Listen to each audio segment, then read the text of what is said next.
to the show. Not going to say it.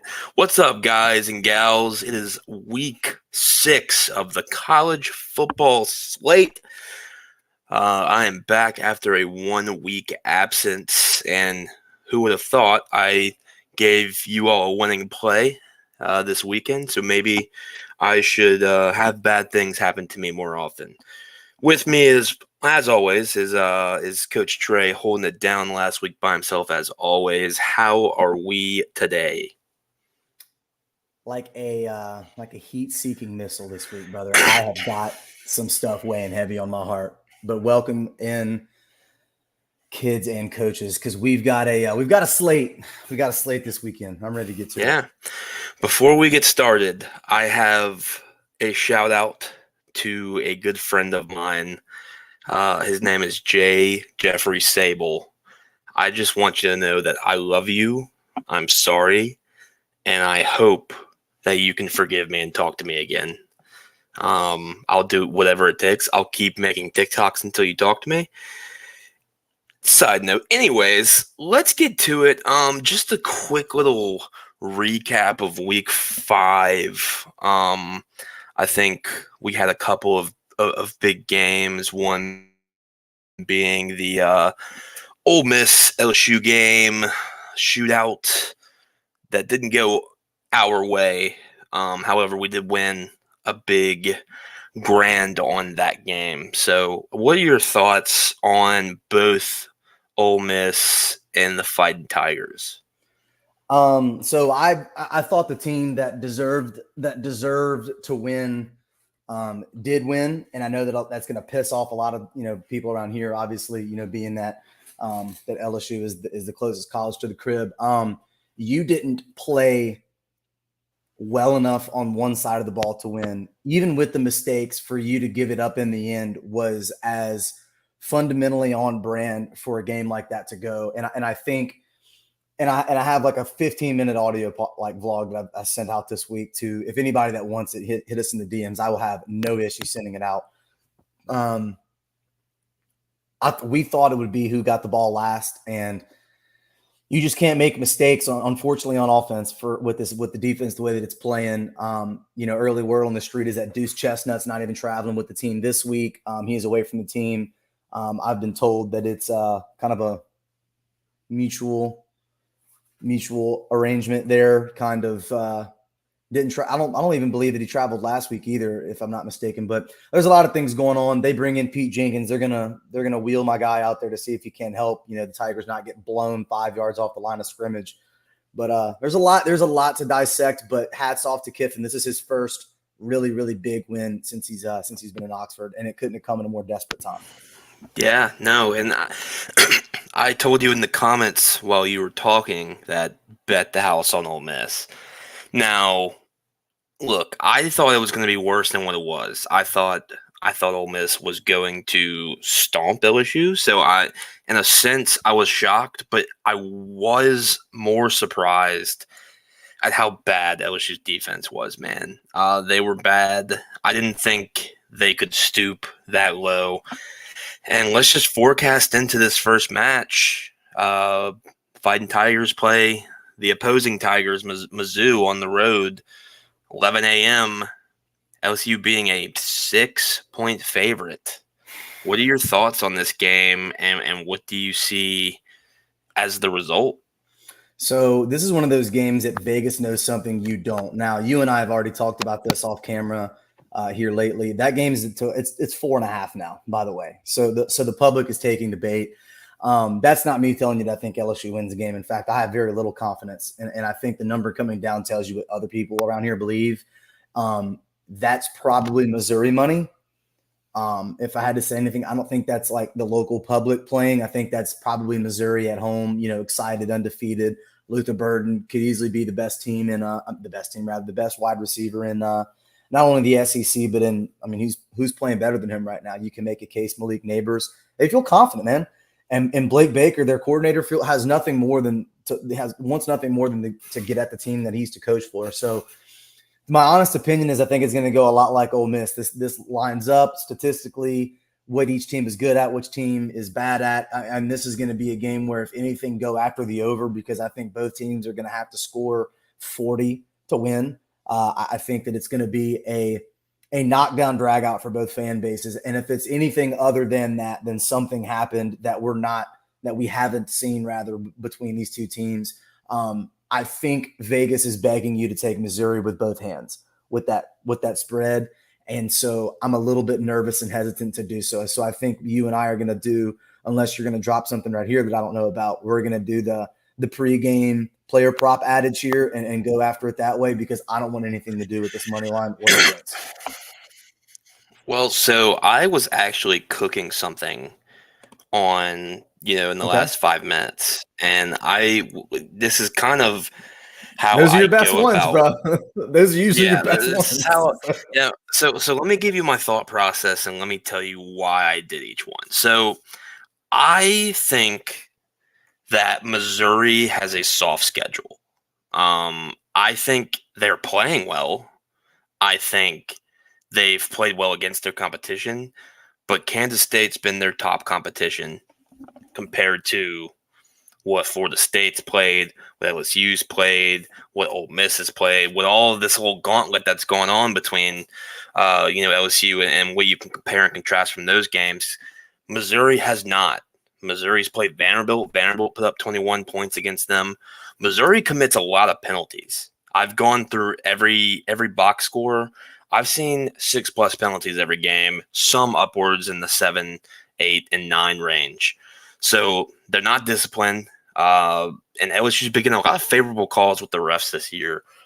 They've got two of the best receivers in the country, and Brian Thomas and Malik Neighbors. And Brian Thomas came to me out of nowhere. I'm sorry. Like, Brian Thomas is a top 10 receiver in the country right now. Yeah, I mean, that's fair. I mean, especially through this far, he's been a wagon for us.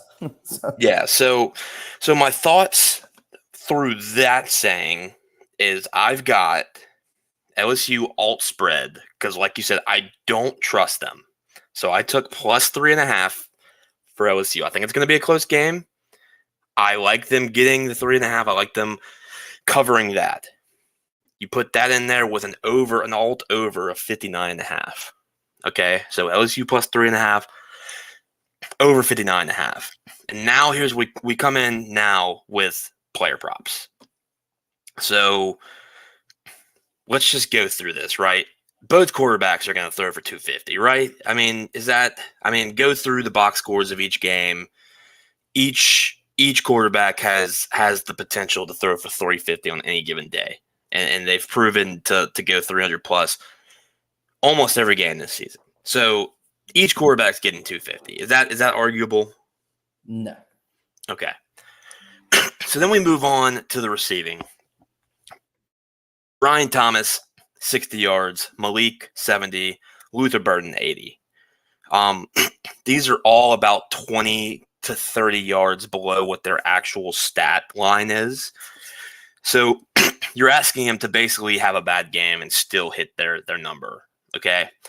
Both defenses aren't the best. I don't know how great Missouri's secondary is, but I would probably compare them to the level of Ole Miss. Is that fair? Maybe a little bit better. I think Ole Miss has a way better defensive front, but their secondary was sus. I would imagine Missouri's the same way. Is that fair?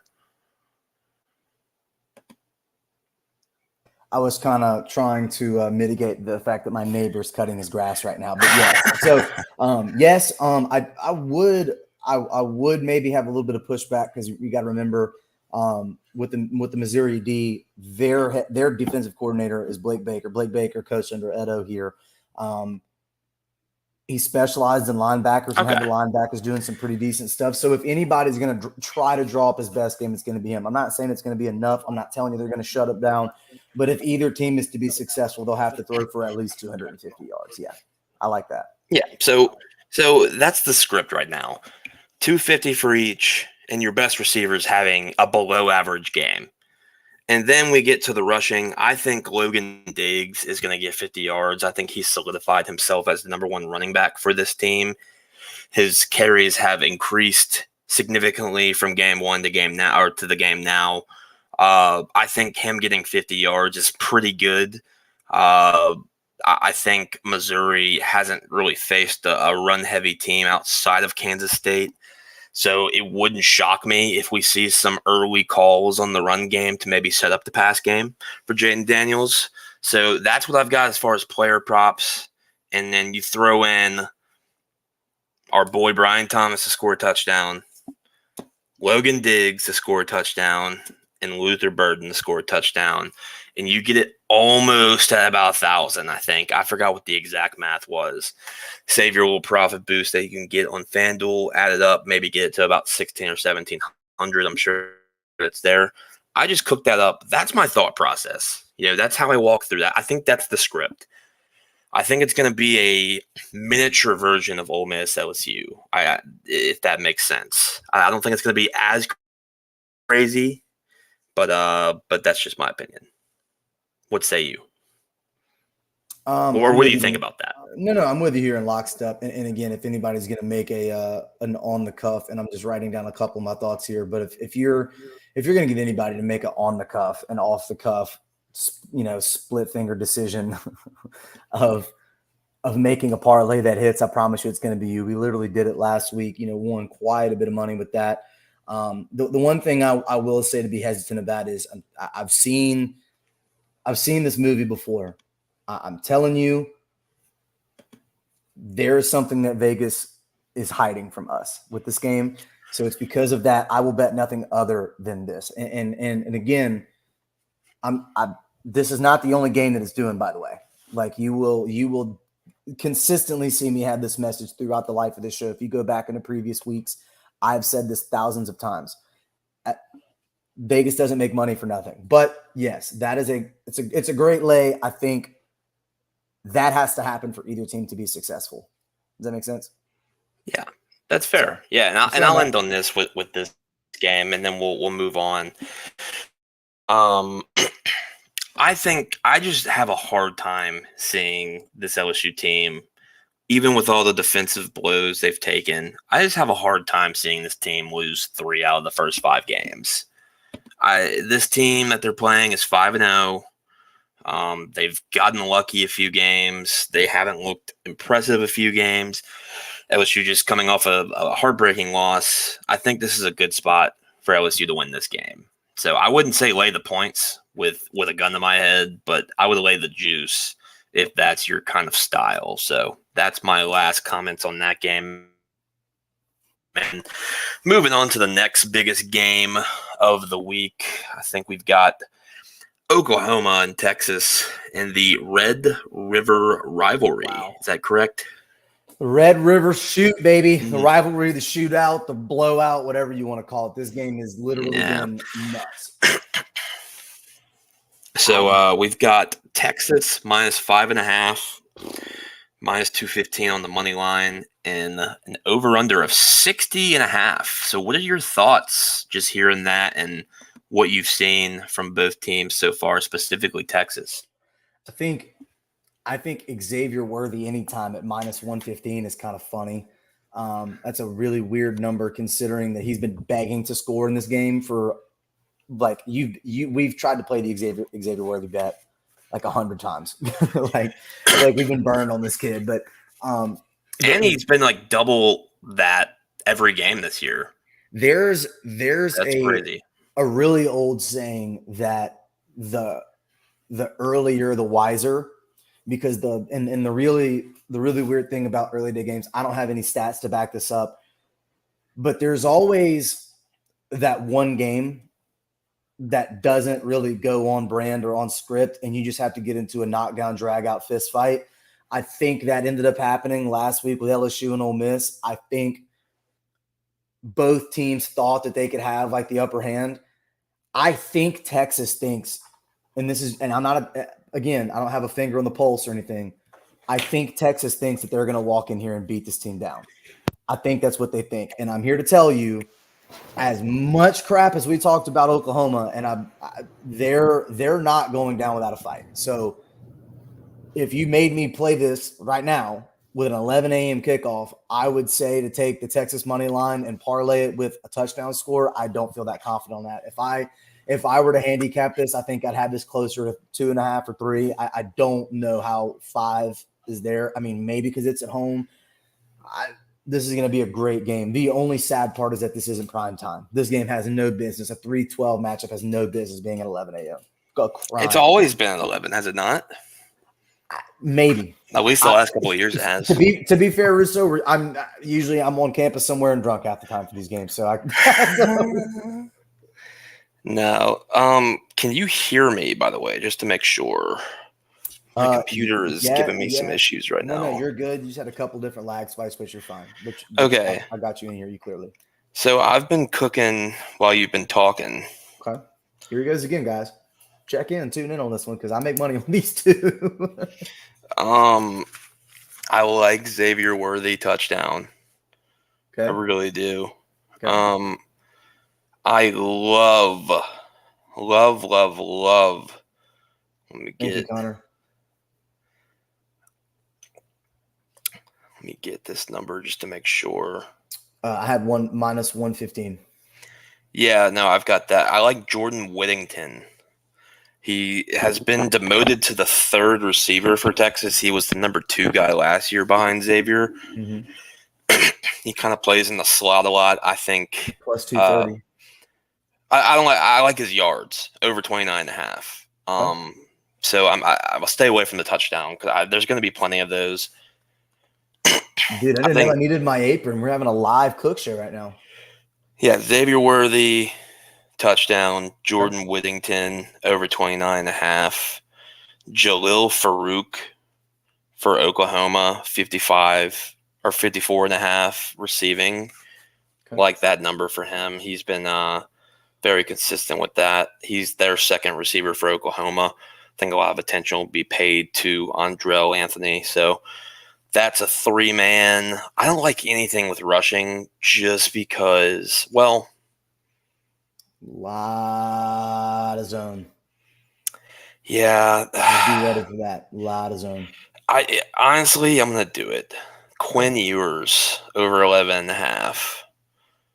Doing that. All right. So just remember, this isn't the NFL now because we get screwed on this all the time. Sack yards go against rush yards. So let's keep it in our genes for a second. Yeah. So that brings us to what? That brings us to 11:24 here. It's not a bad go. I'll top it off. Let me get another touchdown scorer. I'm going to go with Jatavion Sanders, tight end for Texas. Jay Sanders to make that plus 27.90. I love that. Give me until kickoff for this one too. 11 a.m. games are really, really weird for me. Lines move a lot. People are usually you got to think about it this way. I know this sounds crazy. We've seen it. 11 a.m. kickoffs, people have to get what quicker? Drunker?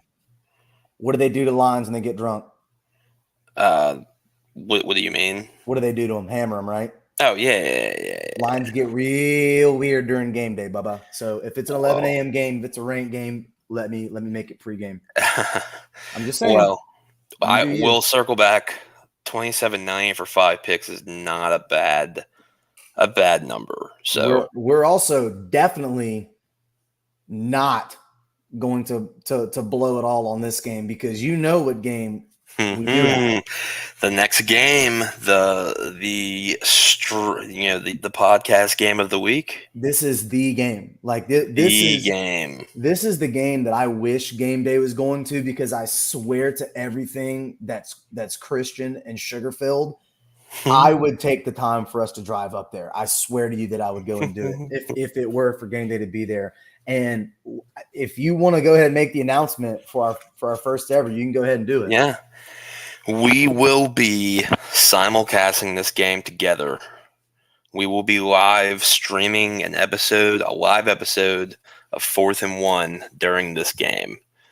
So our first time ever doing it, me and Trey are going to have a hell of a time at watching this game, walking through. We're going to probably go live, let's say about 20 minutes early, just to give you our thoughts, everyone's situated in, and you're going to go on the ride with us, man. We're going to have a fun time, and I can't wait. I can't wait for y'all to see how we act during these fun football games, and I can't wait. That's all I can say Oh about it. no, and just to pay homage to this because this is really funny.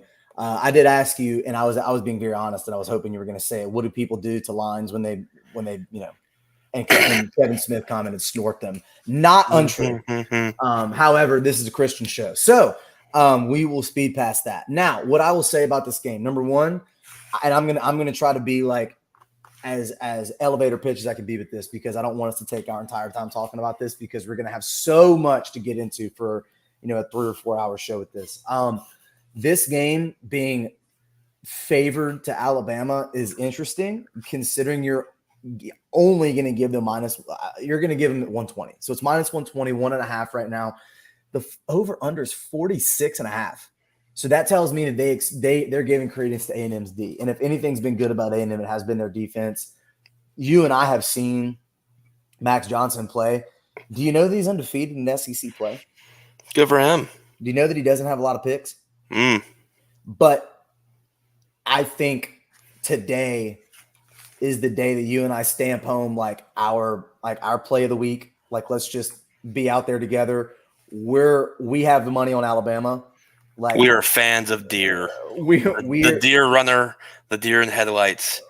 Milroe is going to get us to the promised land. Jalen Milroe is going to be like a literal warp stream of what is happening. That is going to be what he is. That dude, that guy could run track. I'm certain. That's what I'm saying. For anybody in the SEC and never play a down of football and then pick up the shot put and sling that thing, dude. He is an Adonis. That guy's a freak, and I can't wait. I cannot wait for us to have our feelings hurt watching an Alabama TAMU game because I just can't wait till they pan to Jimbo in his Velcro back hat, and he just scores out of nowhere. Like it happens every year that they play, dude. This game is always good, and I cannot wait. I'm so jacked for this. 41.5, dude. 41.5. I know is that's criminal. Mortal lock, criminal. dude. Criminal. Mortal. We will be on him. Don't give away too much. Yeah, we won't. Yeah, we won't give away too. But I can't not say anything about that, dude. That's just they've continued to put him at this number, and he's just a run-first quarterback. I don't understand. He's been begging for Vegas to do this to him. He's been begging. Can we live look? Just the last thing, can we do? Can we please just live look at it? What his numbers are? Yeah. What do you think his passing is? Do you have this in front of you? I have it. Like total or per game? Total. Over pass yards. What is it? Oh, like for this game. For Jalen Milroe. Oh, probably either low 200s, maybe high 190s. 194.5. Oh. 194.5. Guess what his rushing is? 41, right? 41.5. 41.5. Yeah, Jason McClellan, 66.5. No. No one else. No one else Sleep but Jalen Milroe. Move me on before I get sweaty. Anyways, check us out. We plan on going live. Honestly, depending on how the LSU game goes, we might give y'all a fourth quarter preview of that game to get the blood boiling a little bit going into that. So we'll. I'm gonna need extra Prada because I've been getting the nice thick Prada. Yeah. Little deal here. Shout out to Prada if y'all want to sponsor us, but the nice Prada little perspiration block because brother, one way to get me hot is a defense sucking. Don't do it to me, LSU, please, because we're also going to be watching Oklahoma, Texas too. Yeah. Let's get into two trap games that I want to get your opinion on. Let's start with Arkansas at Ole Miss. Have you seen what this line is? No, I'm not going to look. Tell me. 11.5 for Ole Miss. Oh, wait, Arkansas is on the road, right? I'm pretty sure Arkansas is on the road. Oh, but what does this game reek of to you? It screams sleep. It screams sleep. It screams Arkansas LSU from a couple weeks ago. That's what it screams. Arkansas is going to keep this close, dude. 11.5 is way too many points. This is an overreaction to the Ole Miss victory over LSU. I think it's a letdown spot for Ole Miss. I think it's a great spot for Arkansas. Give me the Razorbacks, dude. 3 games in a row that they've dropped. They're going to be hungry for a win. And all 3 of those games were close. It wasn't like they got the shit beat out of them. They lost to BYU by a touchdown, LSU by a field goal, and Texas A&M by 12, and it got away from them late. So let's take that into consideration. That Arkansas against the spread might be the wagon of the year. Let's just say that. Look, I'm looking at it different. I said this the week prior. If Ole Miss wins the game, I think they lose to LSU. Ole Miss loses to Alabama. They're locked in. They're desperate. They need it. Lane Kiffin needs that signature win. It's the last year in this formula to go for the West. Same thing for A&M though. A&M needs this, or they're not going to have the West. For a different reason, Arkansas needs this game to play for something for the year. You have got to put butts in the seats if you're Arkansas. Sam Pittman, no one here can complain about him. We love him. Everybody loves him. It's hard to not love him. People make fun of him that he, the way that he looks, but he is an extraordinarily nice dude. But nothing is going to save you from losing yet again if you cannot beat Ole Miss, or at least keep it close. I look for the wounded dog. This screams asleep. The wounded dog, 11.5 plus 350, dude, plus 350 to win. That is not bad. If you have 2 underdogs you like, I love that. And Ole Miss coming off the emotional high of what that game was. You throw beer on the field, you get fined. The fans are screaming, bro. The security guard is taking people out by the collarbone. Poor, the poor KD or whatever she was just gets slap grabbed to the ground. Look. This screams Arkansas, but yet again, Vegas knows something that we don't. But I think 11.5 is a lot. I think this needs to be more like 9, more maybe 8. So I would say a touchdown. Let me say this. But A&M gave him the blueprint now, Russo. So A&M bottled up KJ Jefferson, dude. That's fine. But let's just look at it how it is. This is next week. They've got a bye. And then they have a tough game at Auburn, who has been overperforming this year, has probably a top 3 defense in the fucking SEC. Because I'm looking at it right now. Guess how many yards they give up a game? They don't give up that many. Guess how they performed last week against Georgia? Should have beat them. Should they have not won that game? You mean, did you watch Georgia, Missouri last year? Yeah. Georgia? And that was the next game I want to get into. It screams trap against a undefeated Kentucky team, dude. What are your thoughts on that game? What do you think the spread is? You already know that. I'm an absolute stan for Kentucky. I've pounded and I've beaten my chest to this for years now. That Kentucky will never get the clout they deserve, because they play in the East, and if they played in the West, I think that their numbers would always be different by 3.5 points or more. It is unbelievable to me how much you sleep on Kentucky. With that being said, I think Auburn was their wake-up spot. I don't see Kirby coming out here 2 weeks and sleeping. Are they beatable? Yes, but Brock Bowers is that guy. I don't love 14.5. I'm pretty sure it was 14.5. Has it come down? Okay. So I've been doing, and I've said this, and it screwed me last week, favor Georgia as a favorite at home, fade them as a favorite on the road on the spreads. And I mean, what happened? Or rather the opposite. Fade them at home. I just screwed it up. Fade Georgia as a favorite at home, and then be on them as a favorite on the road. Well, they screwed me last week because Auburn kept them within a touchdown. So I think Georgia punches them in the mouth. I mean, I think Kentucky punches them in the mouth, but I think Georgia pulls away late and ruins my day. 14.5 is a weird number. I don't like it. If you want to maybe tease it down, maybe give me 9.5 or 10. I'll play the juice at -2. Look, I just watched Brock Bowers figure out who he was again. He was playing like a librarian. Now he's playing like a tarantula. He can't be stopped. He literally has 19 arms and legs. It's nuts. You want to hear an interesting stat about Georgia? Go ahead. Go Cats, by the way. They are 5-0 in the year. However, they are 0-4-1 against the spread. Have not covered a spread this year. Sam Pittman, LOL. Yes. They have. So, and again, you know me, I like historics. All of my plays this week are based on historics, by the way. All of them. 1, 2, Yeah. 3, 4, 5. Haven't let them out yet. My 5-pack is based on historical plays. But I'm here for it, Russo. You already know that I'll play against Georgia any day of the week. I've also been burned by them. And let this be the week they get the one. So No. So no. there's plenty of other games.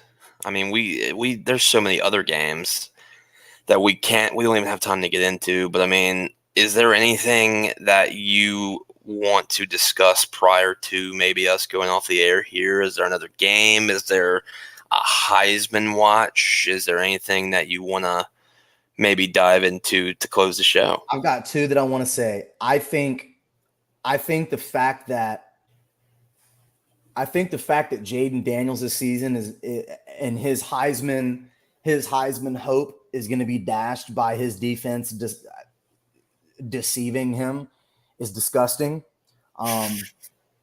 And if UK gets the W, Trey is shirtless next episode with the paint on his chest. We'll see. We'll see how it looks. I want to say one thing before I go, because I'm not going to be held quietly on this. The NCAA is tone deaf on a lot. Okay? Tone deaf on a lot. They have literally kicked themselves in the nuts 100 times to Sunday. The fact that Devontae Walker is just now getting his waiver to come play on the team again is disgusting. It's despicable. It pisses me off that we have to continue to send this to an empty room with Windows screens bouncing to the corner because nobody's home and doing anything. It's disgusting.